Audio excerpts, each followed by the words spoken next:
Hello, everyone, and all of the members of TTA and Card Folk.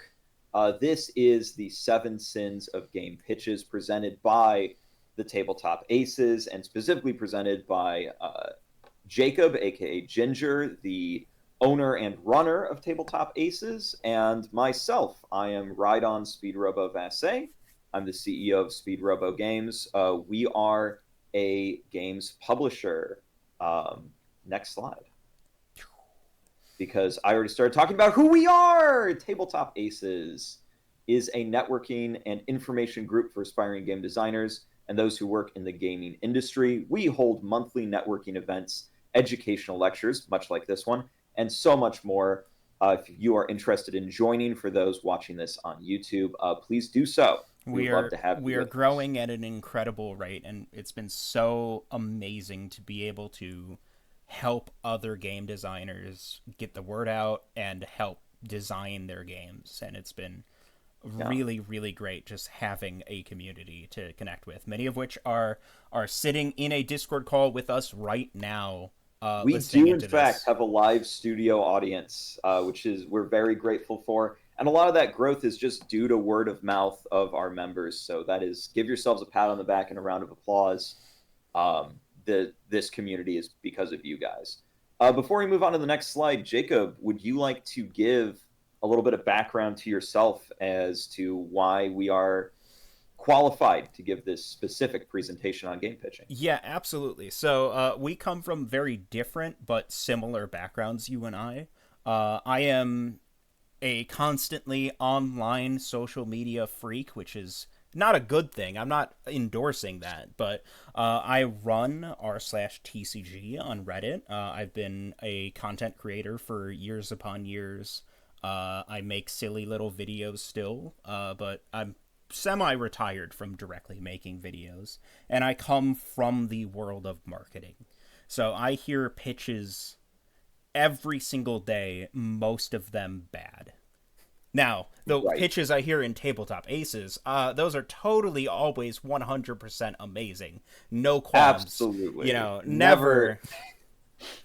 Dude, I know for a fact I've given a couple bad pitches on your Discord server. Like, nobody's perfect at it, and we all mess up. And speaking of myself a little bit, like I said earlier, I'm the CEO of Speed Robo Games, and I'm also the CEO of Spaceboat Games. So Speed Robo Games, we make and we publish a lot of indie TCGs. So where Jacob's hearing a lot of pitches like through social media and through marketing, I'm hearing a lot of pitches in phone calls directly to me of people saying, hey, you should publish my game because X. And then I hear the whole pitch on that. And so that's a lot of what I'm going to be talking to today. And I'm also going to be talking a little bit about how to pitch, or perhaps how not to pitch your game to a game store owner, because those are two very different groups and categories. Those are two very different hats that I can wear and say, you know, do I want to put this on my store shelf? Do I think this would sell? Or do I want to, you know, invest my money, time, and manufacturing prowess into this game because I think game store owners would want to have it on their shelf, right? So those are two very different perspectives that I also both have a lot of experience with random people just showing up and talking to us at conventions about their games. Yes. So we've both been to a lot of conventions, and I have a lot of experience pitching games myself because I've made a lot of games, and I am by no means perfect. And so a lot of what you're going to hear today is from the experiences, the school of hard knocks that Jacob and I have had to learn firsthand when it comes to pitching your game. So, whether you are posting to social media, something I do all the time, whether you're acquiring a new artist saying, hey, person, I've got this cool project, come work on it with me, whether you're getting someone to demo your game at a convention, whether you're talking to a publisher like this Speed Robo guy over here, or whether you're asking a game store to pick up your game, you are pitching. And there are many other examples of pitching your game. Anytime you are trying to explain to someone about your game that knows nothing about it, they have no prior knowledge, you are pitching. It is such an important skill. And Rhydon, I think you'll agree, it's a lot more important than many people realize. There are a lot of times where both you and I have gotten people who are passionate about their game, but have clearly not done any like strategy work for how to talk about it.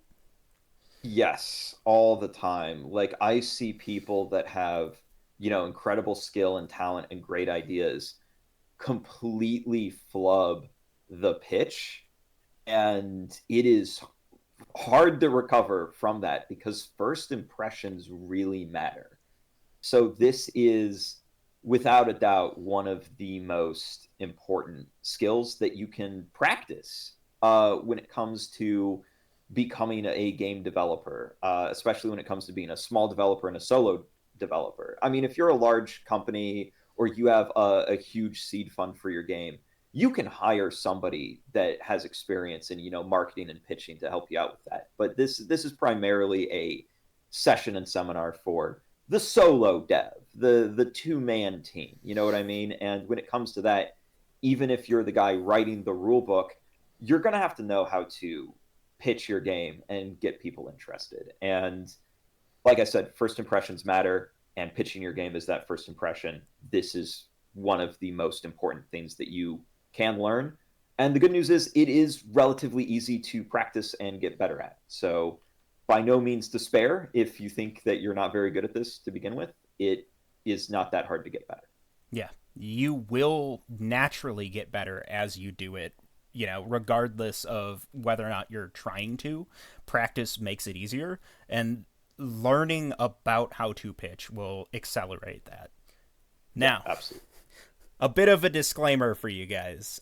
We are not saying doing any one of these will directly doom a game. There are plenty of games we have given bad pitches for, we have seen bad pitches for that end up very successful. But it will make your time harder. And these are just some examples of these sins, right?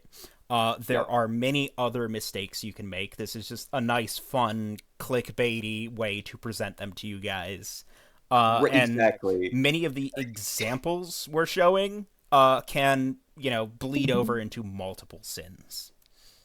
For sure. And definitely the whole like seven sins motif is for fun.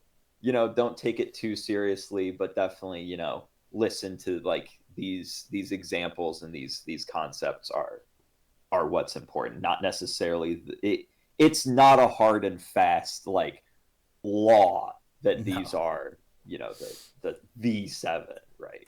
Yep. It's for that bit's for fun. Sin number one: inexperience.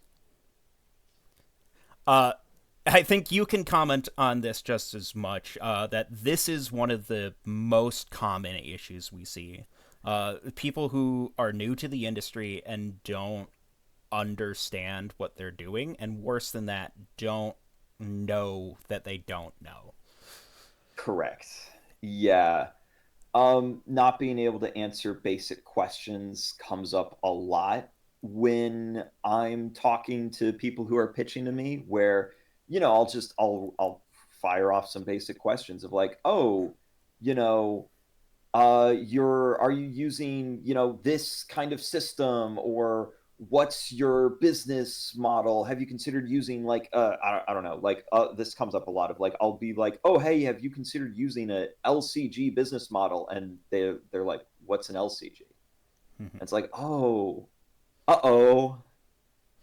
Not having any idea how the industry works is a real fun one. I've seen that a lot where it's people who are like, here's my game, you're going to enjoy it, here's my game. By the way, does anyone know how you get your product in like booster packs? You know, Yeah. Yeah. people who don't understand the ins and outs of the industry are fine. But when you don't know the basics, you should probably learn those basics before you start pitching your game. Uh, Right. Not being And familiar with other major games in your genre. Go I ahead. Yeah, I have a perfect example for this. So a few years back, I was at a different game store and I was just there as a player, going around. And the game store owner was like, "Hey, let me pitch you on this new card game. I got this new card game in. It's going to be awesome. You're going to love it. I'll teach you how to play right now." And I'm like, "Okay, great." So he's pitching me this game to like get me to buy it. And I'm sitting down, and he's like, "Okay, so the first thing you do is you shuffle your deck and you take the top cards of your deck and you place them face down. These are like your life points." And I'm like, "Okay, so it's shields and dual masters." And he's like, sure. And then you draw your hand, and then once per turn, you can place a card down below here, and it works like a land in Magic, but every card can be a land in Magic. I'm like, "Yeah." So it's like dual masters. And then he says, "What's dual masters?" Bro, that's not good. Like, you should probably know what other games use your systems and mechanics for the game that you're pitching. And that is true whether you're a player pitching it to other prospective players, whether you're a developer pitching it to publishers, or whether you're a game store owner pitching it to your customers. That's very important. And then we have pitching when your game is not ready. So this is something I see a lot from people who are just starting out with their game. It is by no means a bad idea to start asking people for your opinions and feedback. That's like 80% of why Tabletop Aces exists in the first place. But when you're publicly talking to people and trying to sell it like a product when you're in those early stages, it's a no-go. Correct. There's a big difference between asking for help and selling somebody on your product. That's it's similar, but it's different. The nice thing is, of the seven sins of game pitching, this is the one that is absolutely the easiest to fix. You will Yeah. naturally fix this as you hang around with people who know what they're doing, and you gain that experience yourself. Yeah, Uh, and literally every developer listening to this right now in the live audience and on YouTube has had this problem before. You don't, pop out of your mama's butthole as Richard Garfield, right? Like you got to learn this stuff. And if that takes you time, that's cool. If you need help doing that, that's cool. But just be careful that you're not trying to, sell people on your game before you know like what the average price of a booster pack is. yep. Uh, Let us move on. Yes. For the next one, sin number two, inferiority complex. This is one of my favorites because this is one that I struggle with to this day. I am guilty of this one as well. Uh, So this is what happens when you just aren't confident in your own product or your own skills. And we see this a lot from even very experienced developers. And like you said, we've both done this. When you're Yeah. nervous, it's so easy to undersell your own products. It, The you know, I've had so many people who are like, "Yeah, I want to tell you about my game," and then I ask questions, and they're like, "Oh, we don't have to talk about this," because they don't feel confident enough to talk about it. That sucks. It's something to yeah. work on, and a lot of that comes in prep work. Being prepared for basic questions can help with that a lot. Another one I see a lot, and I've done this, is constantly if there's any sort of feedback you get that's negative, criticism, it's like, oh, don't worry, this is just a prototype. We're still early, blah, blah, blah, blah, blah, right?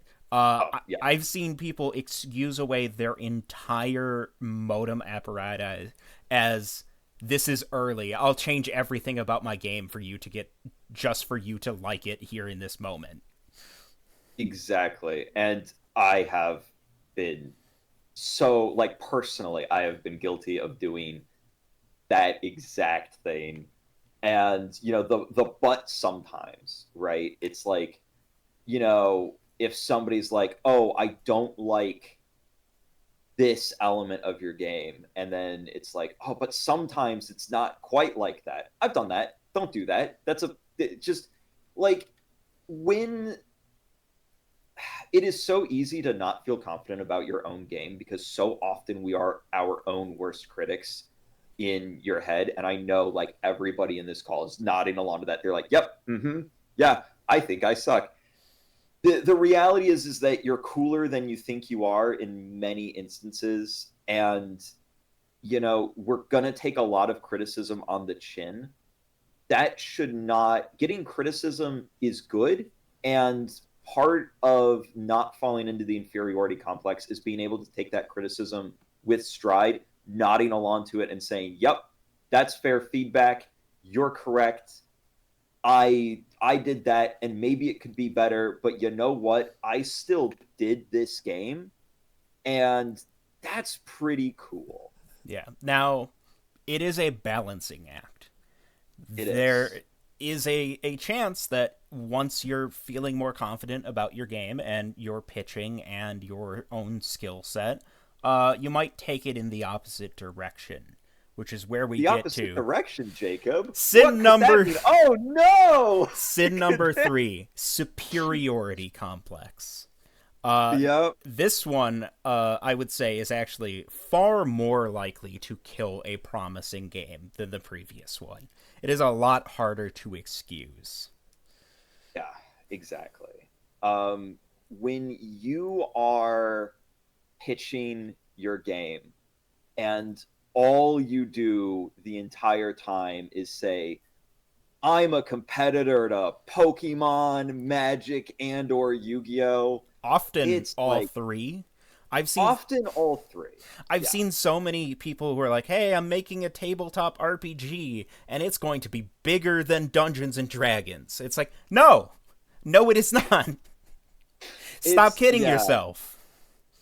Like there is a place for and this is something that I say all the time, right? Like there is a place for small scale games. We have our own section of the industry as indie developers, as single man teams, as like groups of buds in their grandma's basement. There's a section of the industry for us, and that's great. And that section of the industry is not the section of the industry that Magic, Yu-Gi-Oh, Pokemon, Dungeons and Dragons, Monopoly, and Scrabble are in. They're in a completely different market that we're not, and you shouldn't think that you are. And it's a very big turnoff to pretend that that is the case.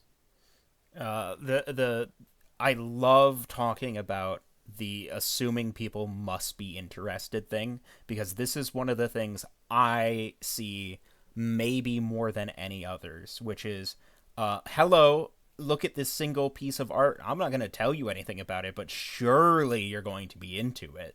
I had a case on the TCG subreddit where someone was making a Pokemon styled creature battling game, like a MetaZoo style game, and their very first introduction to the community, their very first post, was, "So which of my characters is your favorite?" Yeah. Yeah. Opening with um opening with assuming that everybody who looks at that is going to have a favorite character. It's it's tough. It's so tough. And it's tough to watch. I should say. But being mysterious for hype as somebody who listens to pitches specifically as like an investor in games um is extremely aggravating because like I need to know about your product and your plans and what you're doing if you want me to have your game as part of our lineup. If you want me to have your game on my store shelves, you need to tell me what the game is. But so many people are just like, "Oh, and we have all these planned future mechanics." Okay, you want to tell me what they are?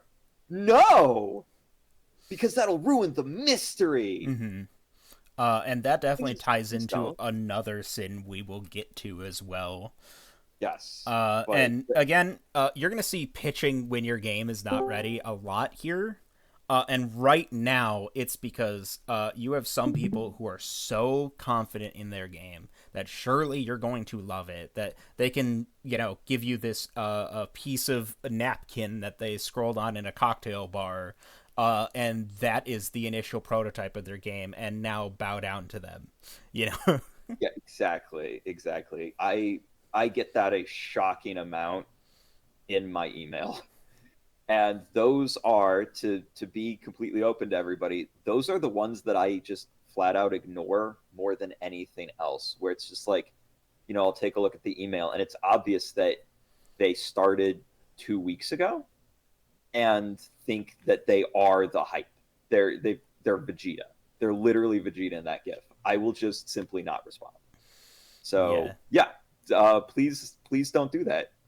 Thanks. Oh boy, this one's your favorite. I know that, Jacob. Oh, Time wasting as number someone 4. with really bad ADHD, boy, there's nothing. There's nothing that will annoy me more. I want to hear about your games. I want to hear about all the cool projects people work on. But sometimes, that conversation can drag on a little bit for various reasons, including the lore The dump. lore dump. Oh my god, the So lore dump. yeah, I'm taking the lore dump, Yeah, buddy, you can because have I'll it. tell you what. But I I tell you agree. what. I hear this so often where I'm at a convention and somebody's like, "Oh, you're Speed Robo Games. You got a bunch of developers here. Are you a publisher?" And I'm like, "Yeah, I publish some games. I help games out. Yeah, what's up? What do you need, bud?" And they're like, "Oh, I want to tell you all about my game." And so what it's about is on this planet called Hemorrhoids, 15,000 years ago, the great god Giggle Snark first spawned the seed of magic from his little pinky toe, but his left hand finger, its name was Giggles, I, and it was mad about it. right And then on. 15 minutes Right later, on. I thought yeah. I thought we agreed you weren't going to spoil my next game. Oh, I'm so sorry, Jacob. I'm so sorry. You're right. Everybody, please forget what you heard because that was the plot for Jacob's next game. Yeah. So But anyway, and then like 15 minutes later, we haven't even talked about like what the genre of gameplay is, and all I know is a story filled with proper nouns that nobody cares about, and I want to die.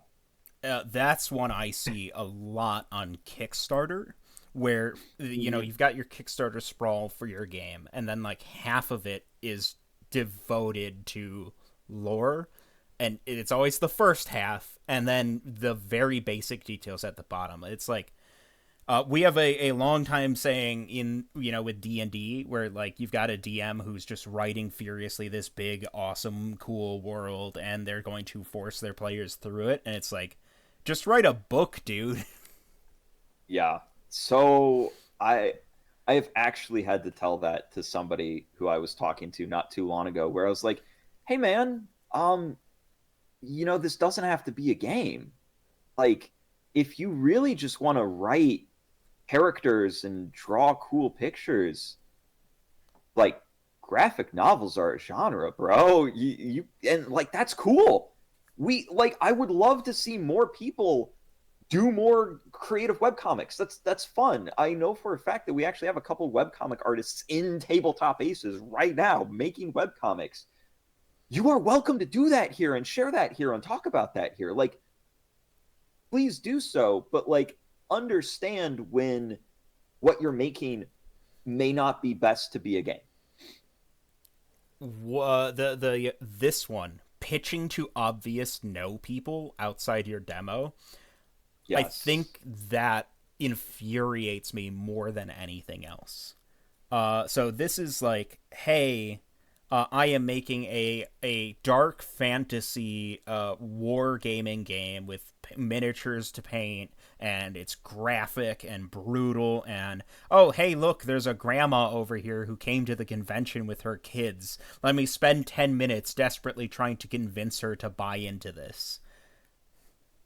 Yeah. And I think I can actually give a couple positive examples towards this of like, if you're in this situation, know when to just like shake the person you're talking to's hand and walk away. Like, um, for me, not too long ago, I ran into this person on the internet who we were talking about, different games that we liked. And they mentioned, oh, I really liked this game. And I was like, oh, that's so cool because I have a game that has a lot of the same mechanics. Let me tell you about it and tell you what's different.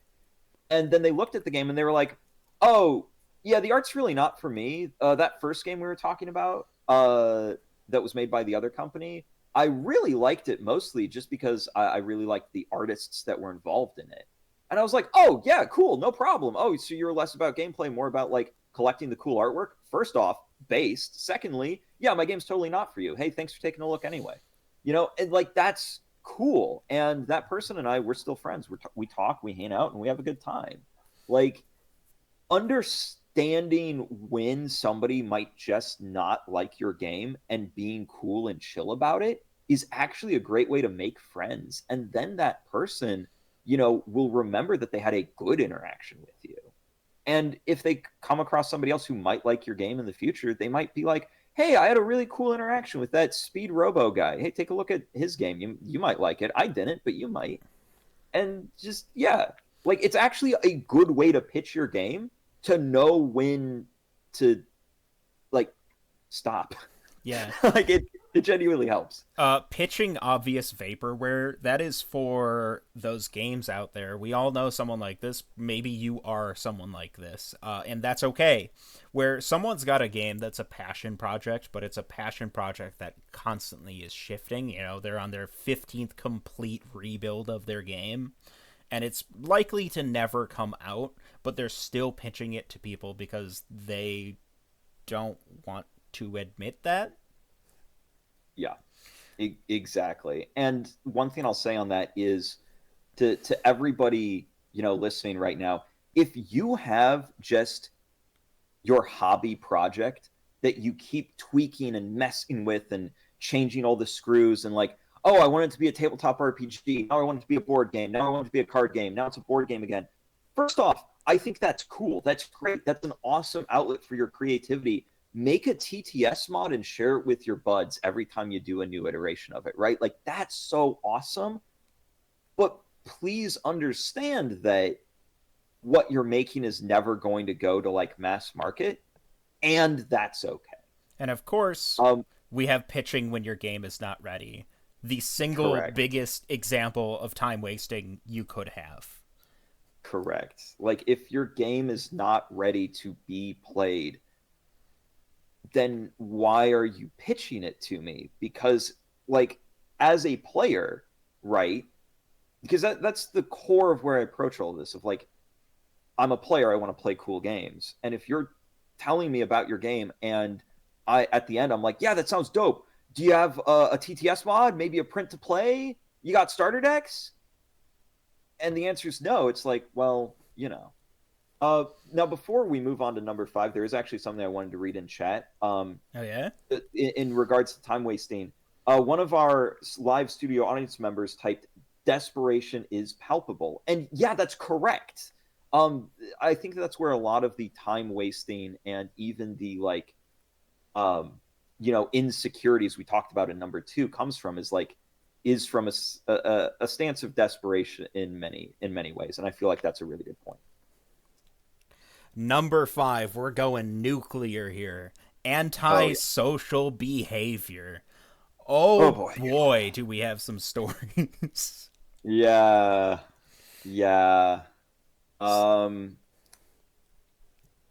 Whining about how no one likes you is something that we see all the time where it's just like, Jacob, Jacob, I'm gonna let you take this one specifically because I was about to be like, I've seen this on r/TCG.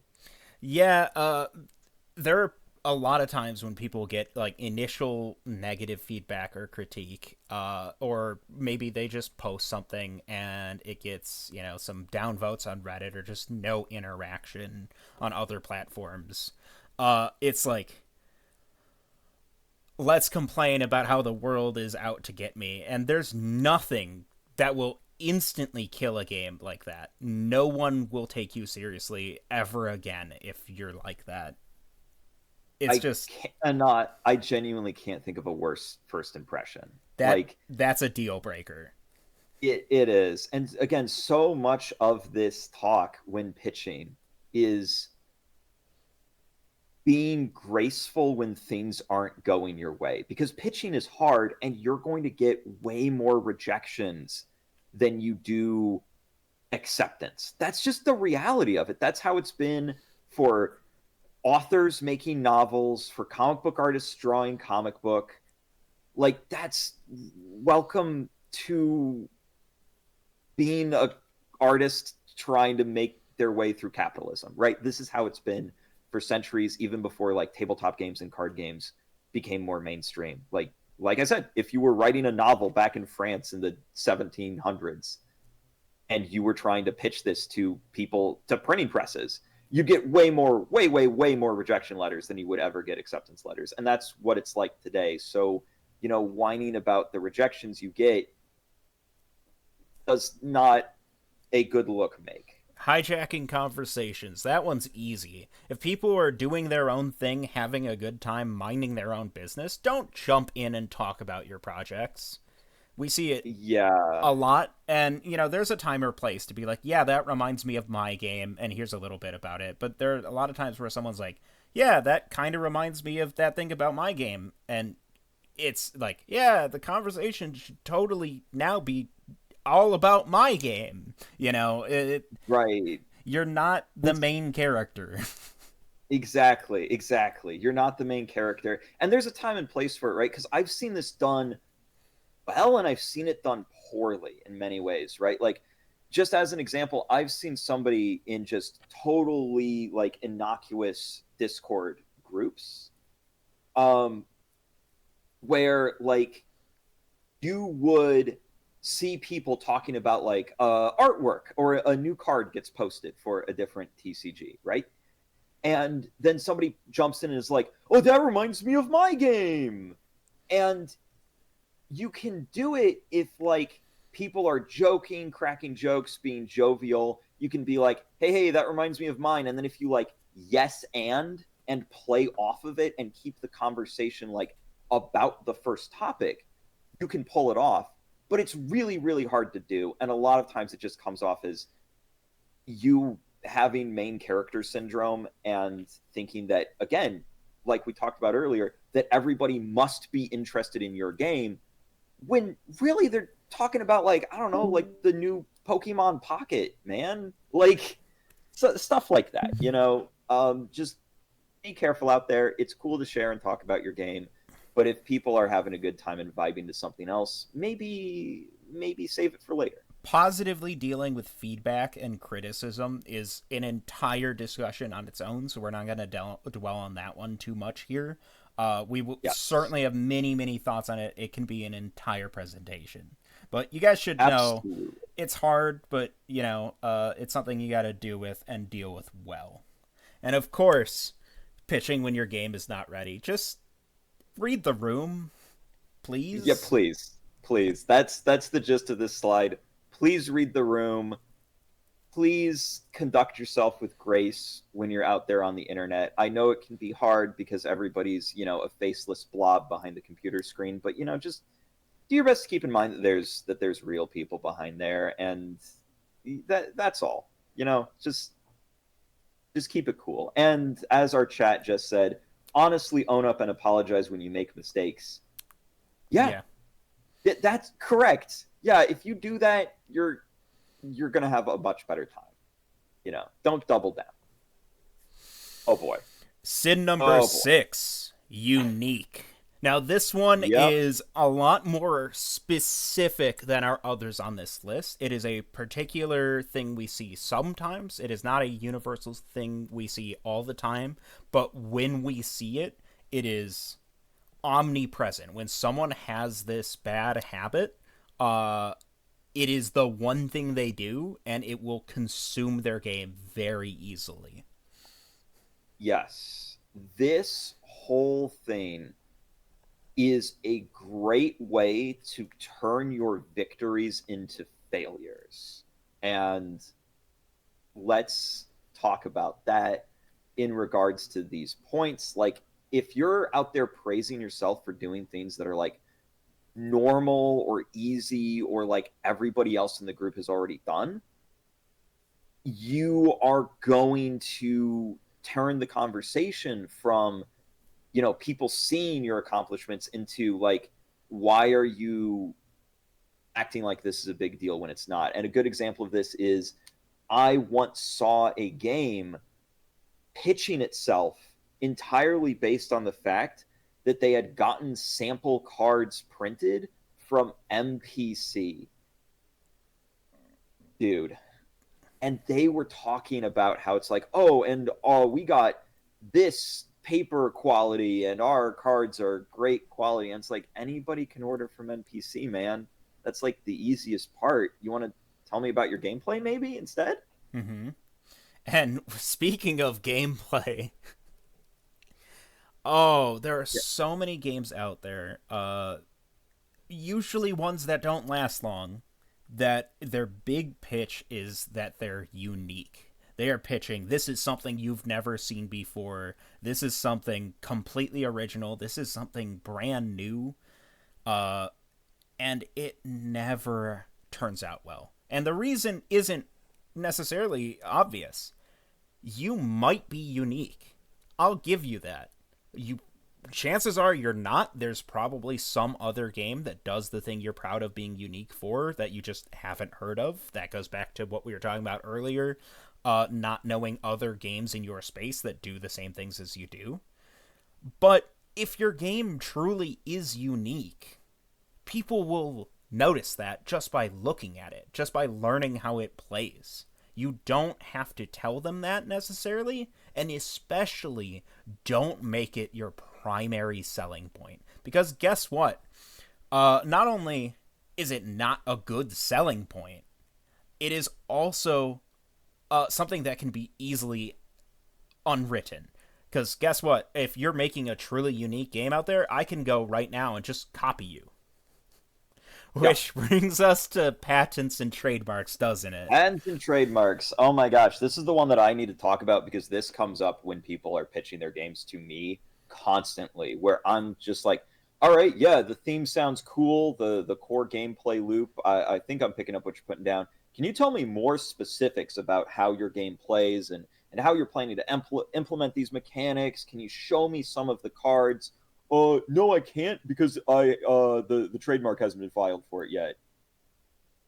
Bro, what do you mean?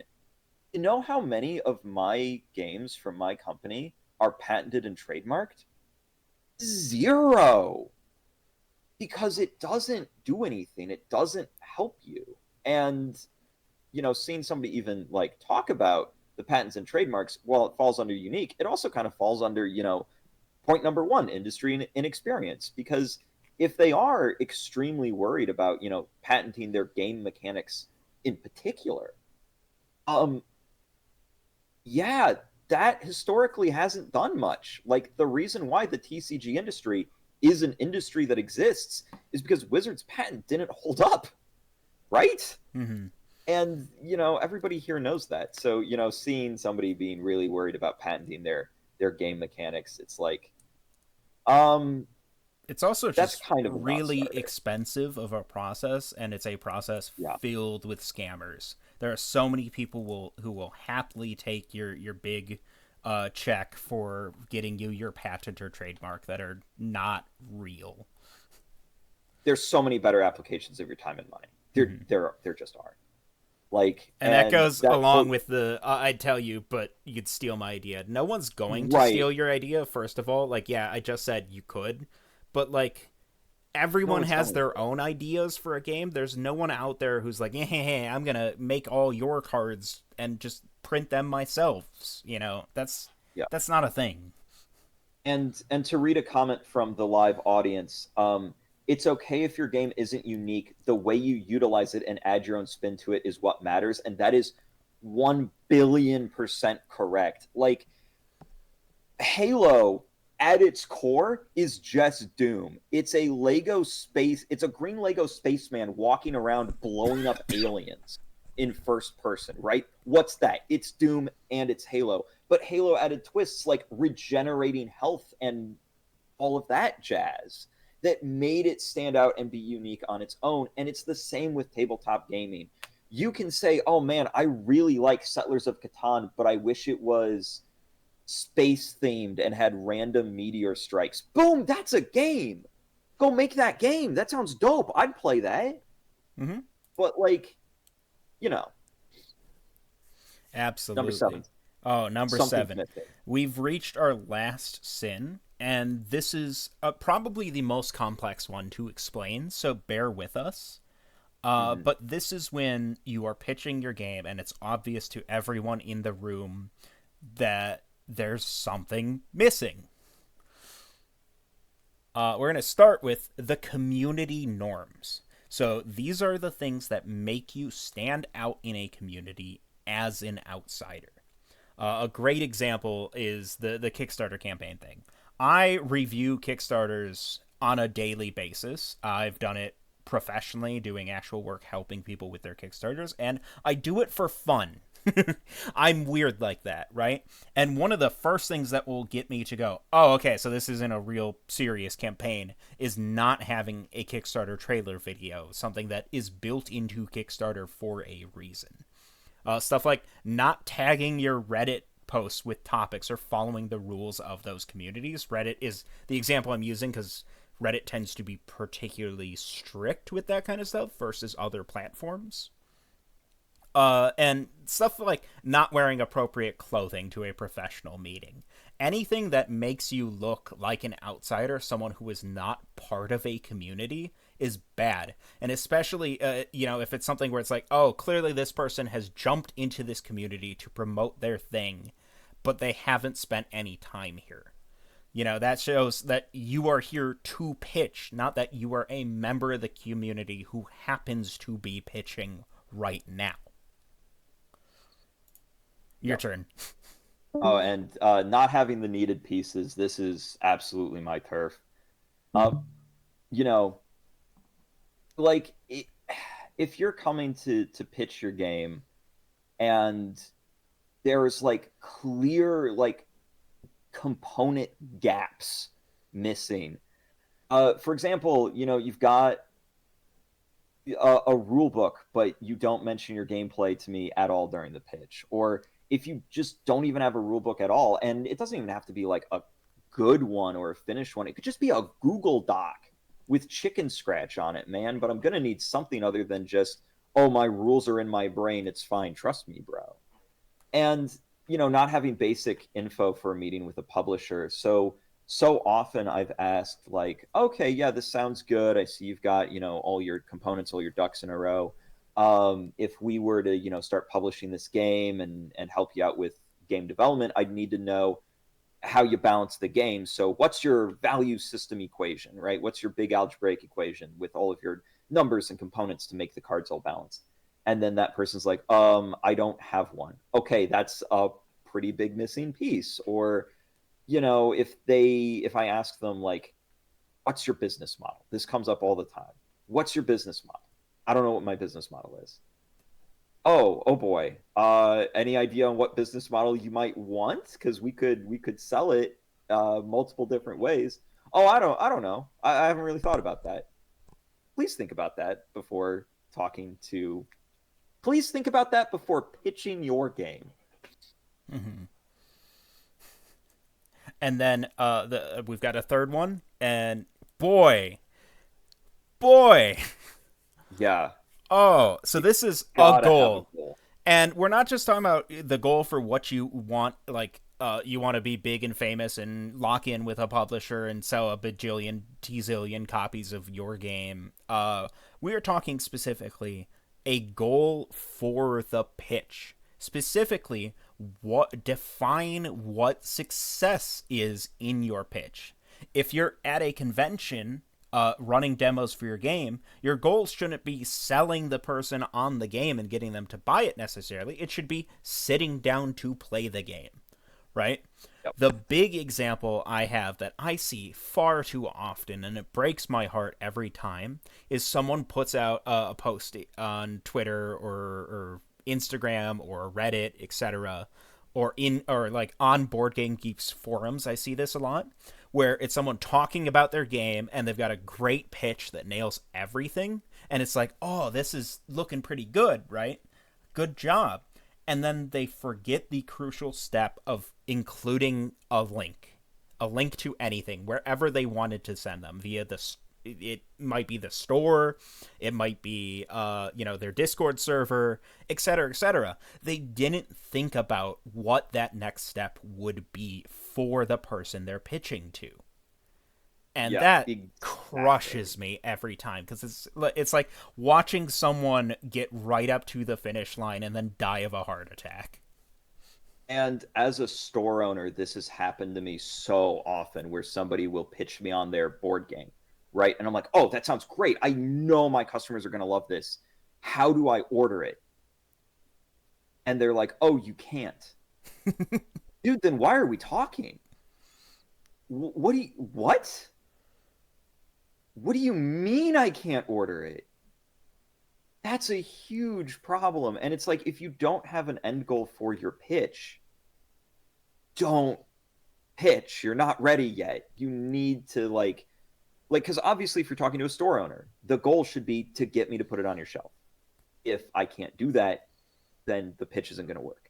If you're talking to me as a publisher, then obviously the goal is to get me to, pick up your game, put you into my, catalog, my library, put me on the shelf. Well, if, you don't want to sign the rights to your game over to me, then maybe you shouldn't be pitching to a publisher. Maybe you need to self-publish. If you're talking to me as a YouTuber, as a reviewer, and you're not willing to send me a review copy, pitching to me is pointless because then I can't make a video on your game if you can't send me a review copy and get it in my hands for me to show it to my audience. If you're pitching your game to me as a player and you don't even have a rule book or a TTS or print to play, then it is not the right time to pitch. Absolutely. And that is our seventh sin. So that brings us to our thank you message. Thank you so much, both to the people who sat in our chats and added Yeah, value, and to all our new discoveries who have watched this on YouTube. Thanks so much for sitting through this entire thing. We hope you gain some real value out of it. And we are now going to move into our broad discussion about this topic with the Tabletop Ace absolutely. community. Not only do I hope you got something out of it, I hope you got some laughs. That's important. Look at that funny gif. Metal Gear Rising Revengeance, the funny nano machine, son. Remember that one?